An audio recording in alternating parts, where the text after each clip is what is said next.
하나솔루션 2024년 상반기 실적을 스루풋 회계로 분석한 내용을 소개하도록 하겠습니다. 매출은 24.2% 감소했고 영업이익은 155.3%가 감소했습니다. 그 결과 영업적자 1,302억 원이 났습니다. 가공비 배부 재고자산 회전율은 5.9회전으로 산출되고 PBR은 0.52 상태입니다. 구독, 좋아요 부탁드립니다. 하나솔루션에 관한 뉴스로서 하나큐셀 미 142메가와트 규모 태양광 발전 사업 성공적 매각, 아노키 환경 비즈니스입니다. 하나솔루션 큐셀 부분 하나큐셀은 미국 워싱턴주에 위치한 142메가와트 규모의 태양광 발전 사업을 워싱턴주 최대 유틸리티 에너지 공급사 퓨셋 사운드 에너지 사에 매각했다고 2일 밝혔다. 부지 선정과 확보 및 인허가 수치 등 발전 사업 초기 개발 작업을 수행한 하나큐셀은 발전 사업권을 매각한 이후에도 기자재 공급과 설계, 조달, 시공, EPC 사업을 이어서 수행할 예정이다. 워싱턴주 가필드 카운티에 위치한 이 발전소는 PS2사가 소유하며 2026년 12월부터 상업운전을 시작해 약 3만 가구 이상의 재생에너지 전력을 공급하게 된다. 하나큐셀은 2025년부터 EPC에 착수해 2026년 말까지 공사를 완료할 계획으로 건설 기간 동안 약 300개 일자리를 창출한다고 소개를 하고 있습니다. 이 사진은 지난 5월 완공한 미국 캘리포니아 주에 있는 50메가와트 태양광 발전소랍니다. 50메가와트가 이 정도니까 이게 142메가와트면은 거의 3배죠. 이거보다 한 3배가 더 규모가 큰 그런 발전소가 될 것 같습니다. 제가 개인적으로 궁금한 것은 조달 부품의 원산지가 중국제 여부는 좀 확인할 수가 없습니다. 여기에 그 조달이라는 게 기자재 공급 이런 게 있거든요. 우리나라가 미국에서 그 태양광 산업의 발전 사업권을 영업을 한다는 것은 매우 기분 좋은 일인데, 정작 우리나라 이 태양광 발전소들은 거의 초기에는 몰라도 거의 서울 지역이나 다른 전국 전남 이런데 좌파 정권 때 아주 그냥 중국산으로 도배를 했죠. 그래 우리나라 태양광 산업이 상대적으로 발전이 안 됐었습니다. 그게 이제 기억이 나네요. 원가 회계로서 매출이 3조 원대입니다. 그런데 이게 전년 대비 24.2%가 감소했고 가공비 배부 재고 자산은 5.9%가 반대로 증가했습니다. 바람직하지 않습니다. 매출 원가가 17.6%, 이 매출 감소보다 더 낮게 감소했기 때문에 매출 총이익이 거의 60%가 감소했고요. 판매 관리비를 10% 줄였습니다만은 영업이익은 1,254억 원 적자입니다. 전년도 2,100원 흑자였는데 159.5%, 거의 160%가 영업이익이 하락했습니다. 영업이익률 마이너스 4.1%로 9.3% 하락했고 원가 생산성 0.96으로 0.09포인트가 하락했습니다. 그리고 참고적으로 총포괄손익은 3,920억으로 흑자를 냈는데 영업의 손익도 다 적자예요. 그래서 이 법인세 전 이익이 1,983억 원 적자인데 법인세 차감 기타 포괄손익이 5,638억이나 크게 금액을 냈습니다. 이게 재평가 이익영업인데 재평가 이익영업이 아마 유형자산이 일반적으로 재평가를 할 겁니다. 그래서 이거를 일단 장부상으로는 흑자를 냈습니다만 영업이익은 적자죠. 스루풋 회계로 분석한 결과는 매출에 비례한 매출 재료비는 2조 2천억 원대로서 17.1%가 감소했습니다. 매출 감소율하고의 차이 플러스 7.2%는 여기서 우리는 매출 재료비 원재료 및 상품 매입 가격이 상승이 됐다고 1차 추론을 할 수 있겠고요. 수루풋율은 6.2% 하락했습니다. 그리고 운영경비가 13.7% 감소시켰습니다. TOE 생산성은 0.87로서 0.34포인트가 하락했고 스루풋 영업이익은 1310억 원 영업 적자가 되겠습니다. 155.3%가 영업이익이 하락했습니다. 그리고 원가회계 영업손실보다 56억 원이 더 손실이 더 났습니다. 이것은 가공비 배부 재고자산이 증가했기 때문입니다. 재고자산 내역을 보면 상품, 제품, 제공품, 가공비 배부 재고자산이 4,747억 원으로서 266억 원이 증가했습니다. 전년도에는 반대로 1,217억 원이나 감소를 시켰댔어요. 작년보다 이제 장사가 안 되는데 제품 재고를 크게 감소시키지 못하고 생산 관리가 충분히 조정 관리가 잘 안 됐다 이렇게 볼 수 있겠죠. 비용의 성격적 분류 내용을 분석해 보면은 A 재고자산의 변동은 제품, 반제품 및 제공품이라고 구체적으로 바뀌고 있고 마이너스 241억 5,500만 원은 재고가 증가했다는 뜻이고요. 원재료 사용액이 있고 그 다음에 상품 판매로 되어 있는데 매출 원가가 되겠습니다. 이 ABC를 더한 이 표기 방법은 아주 표준적으로 잘 했습니다. ABC를 더한 매출원가 재료비는 2조 2천억 원대로서 18.1%가 감소했고 운영경비는 13.7%가 감소했습니다. 운영경비 9,798억 원에서 판매관리비 3,795억 원을 빼면은 6천억 원의 가공비가 나오게 됩니다. 21% 0.5% 하락했습니다. 상대적으로 생산 재료 비율이 0.5% 상승했습니다. 여기서도 우리는 원재료 및 상품 매입 가격이 상승했다라고 2차 추론을 해볼 수 있겠습니다.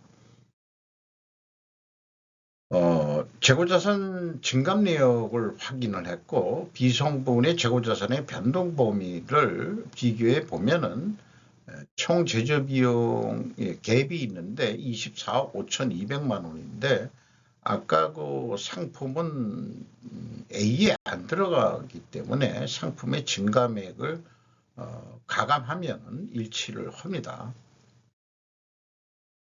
그리고 총 제조 비용의 차이도 그 상품의 증감액 차이가 되겠습니다. 그리고 현금 물음표 기준 전체 재고 자산의 증감액은 아쉽게도 최종적으로 갭이 있는데 이걸 현금식으로 읽으면 현금이 15억 원 나갔어요. 그러면은 재고가 15억 원 증가해야 되는데 222억 원이 증가했어요. 그러면은 207억 원의 재고가 어디서 하늘에서 굴러 떨어졌다는 얘기인데 이게 재고자산 평가손실 환입을 잡고 폐기손실 가감한 금액이 되겠습니다. 그러면은 1,100만 원 정도 차이가 납니다. 근데 작년에는 어쨌든 393억 원 차이가 있는데 그 주석 내용을 훑다 보면은 하나 갤러리아가 분할이 다시 됐다 이런 얘기가 있어요. 그래서 분할 재고냐라고 추정만 해볼 뿐이지 현금 흐름표상으로는 그 투명성을 확인을 못했습니다.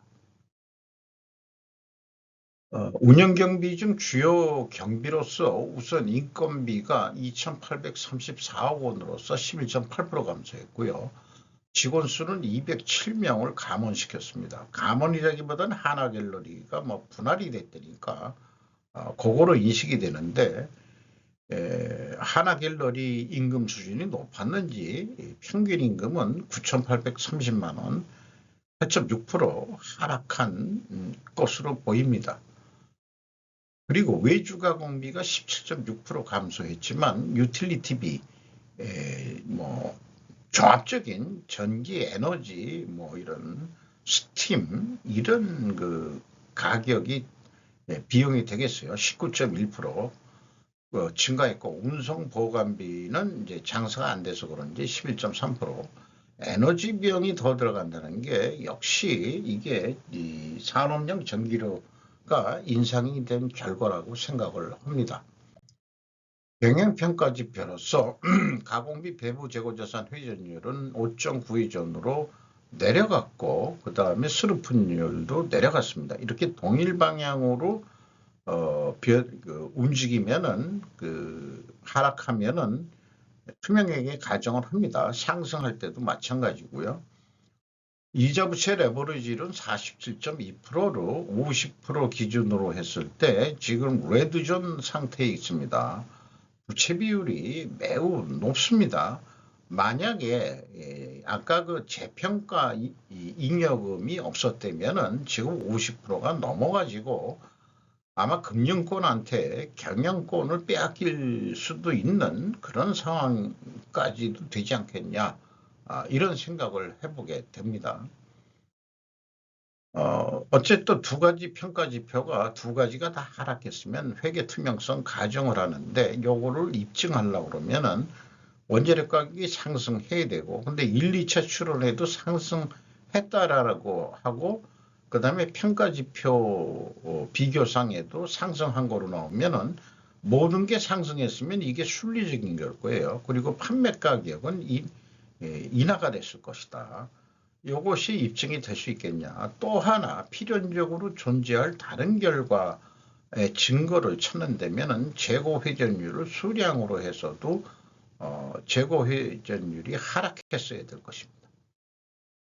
그래서 원재료 가격이 상승했느냐 단순 평균으로 보면은 요 케미칼이 있고 이제 큐셀 부분이 있어요. 그 업종이 상이한 데가 이게 그 하나 솔루션으로 뭉쳐졌기 때문에 케미칼 부분은 올라갔지만은 큐셀 부분은 61%나 하락했습니다. 전체적으로는 전체 단순 평균할 수밖에 없었는데 29.3%가 하락한 것으로 되어 있습니다. 여기서 안 맞아떨어지죠. 그 다음에 제품 가격 추이가 케미칼 부분은 3.5% 인상을 시켰고요. 그 다음에 큐셀은 4.8% 인상을 시켜서 전체적으로 4.1% 단순 평균도 있는데 요거를 전반적으로는 뭐라고 그럴까요? 가중 평균을 좀 할 수 있겠어요. 매출 비중이 33%, 케미칼 부분이, 큐셀 부분이 56%, 거의 86% 범위 내에서 3.83%가 그 판매 가격이 인상이 됐습니다. 그러니까 이것도 다 정반대로 나오죠. 그렇습니다. 그런데 케미칼 부분만 본다면은 케미칼 부분이 2.3% 올랐는데 판매 가격은 1.14% 인상이 된 거니까 원재료 가격이 상승한 거다. 이렇게 요 케미칼 부분은 그렇게 해석할 수도 있겠고요. 그러나 그 큐셀 부분은 전혀 반대로 나오게 된 겁니다. 그래서 적자 원인은 케미칼 사업 부분의 영향으로 보인다. 이렇게 판단이 됩니다. 왜냐? 큐셀은 가격이 올랐는데 원재료 가격이 거의 뭐 61%나 하락을 했잖아요. 그런데 이 정도 하락을 했다면 이게 중국산 아닌가 이런 생각을 해보게 되는 거죠. 자, 그래서 지금까지를 조견표를 만들어 보면은 어쨌든 이 투명성 입증은 실패입니다. 그래서 저는 원재료 가격을 제시한 거하고 판매 가격 제시의 통계가 정확한 거냐?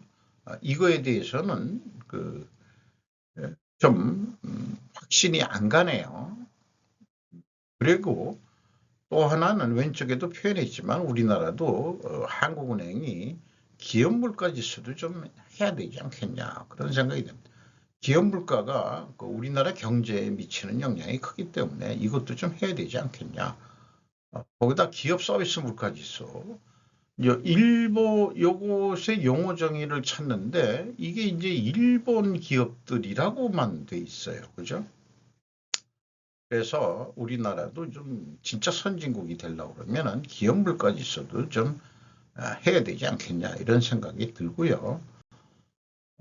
그리고 연말 매출액은 저는 뭐 예측의 어떤 노하우가 있는 게 아니고 오늘 팔린 만큼 내일 팔릴 거다는 단순 무식한다고 스스로 얘기합니다. 그냥 단순한 생각, 단순 논리입니다. 41.9% 2023년보다 이 정도 수준뿐이 안 됐거든요. 요대로 간다 이런 뜻이죠. 근데 이게 지금 항상 제이미 다이먼 씨는 JP 모간에 중국하고 좀 디커플링 하세요라고 한국한테 자꾸 메시지를 던지고 있거든요.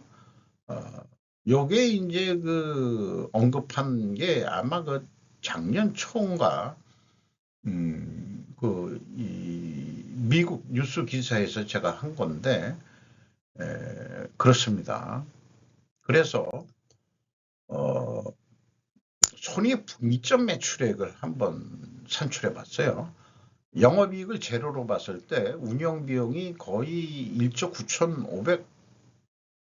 9,595억 원이거든요. 요거를 가공비율로 나누면은 아니 스르픈율로 나누면은 7조 원대를 하게 되어 있습니다.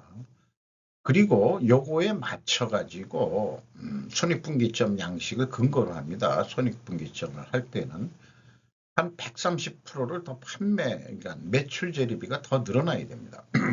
가격의 변동을 그대로 간다고 해놓고 그러면 거의 한 7조 400억 원대 이렇게 예측을 해볼 수 있겠습니다. 그래서 요거를 뭐 단순 뭐 1평방킬로미터에 아니 1평방 메타에 단가 뭐 700만 원짜리 태양광이라고 얘기를 해보죠. 그러면은 700만 원에 판다면은 대충 한 5만 원 돈 적자가 나게 돼 있는데 재고 회전율이 11.8회전 예상이 되는데 뭐 도도 말고 12회전 1.5%더 노력을 좀 재고 관리를 좀 줄여가지고 이렇게 되면은 매출 증가 효과를 얻을 수 있습니다. 7조 1,436억 원 이렇게 결국에 이제 131억 원 흑자가 나는데 요게 이제 손익분기점 정도 재고 회전율을 12회전 했을 때 7조 1천억 정도 하면은 손익분기점보다 약간 높게 이익은 낼 수 있다. 이런 얘기가 되겠습니다. 그리고 재고가 증가했기 때문에 이 예측도 어떤 트렌드가 나오는데 원가 회계 영업이익보다 이익이 감소했죠. 손실이 더 났다는 얘기죠. 판매액가는 원가 회계보다 낮게 나오게 되어 있습니다. 재고가 증가할 때는 이런 또 통계도 나오게 됩니다. 그리고 뭐 평가 인계요금 때문에 흑자가 됐는데 어디서 평가 이익이 많이 났느냐 그러면은 종속기업 관계기업 투자는 이건 평가가 아닐 거예요. 이거는 실제 투자가 한 3,900억 정도 한 것 같고 유용자산이 거의 5조 원 가까이 되는데 4조 원대에서 1조 원가량이 유형자산을 재평가했다는 얘기가 나오게 되겠습니다. 아마 제가 알고 있기로는 재평가로 장해서 유형자산 가치를 올리면은 이제 아까 이자 부채 레버리지율이 내려가게 돼 있는데 거꾸로 하나 갤러리아를 넘기면서 유형자산이 줄어드니까 레버리지율이 왕창을 오니까 남아있는 공장들을 재평가해가지고 아마 그 재평가세라는 것도 있을 거예요. 세금도 물어가면서까지 아마 그렇게 작업을 했던 거로 이런 거를 아는 사람들은 그 하나솔루션의 주가를 높게 볼 수가 없겠죠. 24,800원으로 전년 동기 대비 17,500원이나 하락했습니다. PBR은 0.52 상태뿐이 안 되겠어요. 갤러리아가 빠져나가면서 가치 평가가 팍 떨어졌네요. 그리고 주주 내역은 하나가 36.31%, 국민연금이 6.9%, 외국인이 JP 모간이 눈에 띄는데 20.78%, JP 모간이 다 이만큼 가지고 있는 게 아니고 거래가 있을 때 이제 그게 나타나는 JP 모간이 그 분석할 때 네이버 증권 뉴스에서 떴습니다. 이상 하나솔루션 상반기 실적을 스로프 회계로 분석한 내용을 소개해 드렸습니다.